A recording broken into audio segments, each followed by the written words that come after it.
हमारी छोटी भूख के लिए मैं लाई हूँ एकदम इजी सी रेसिपी। इसके लिए मैंने बेसन में नमक और हींग डाल लिया है। अब मैं इसमें हल्दी, मिर्च और बारीक कटी हुई प्याज डाल दूंगी।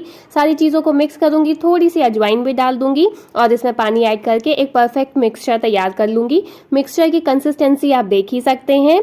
अब मैंने थोड़ा सा ऑयल पैन में लगा लिया है। अब मैं इस मिक्सचर को फैला दूंगी और घी, ऑयल आपको जो भी यूज़ करना है वो आप इसके साइड पे डाल के इसको पका लेंगे। जब ये एक तरफ से पक जाएगा तो इसको फ्लिप कर देना है। फ्लिप बहुत इजी तरीके से ये हो जाता है और हमें इसको दोनों साइड से अच्छे से पका लेना है। बस इतना ही तो हमारा काम था।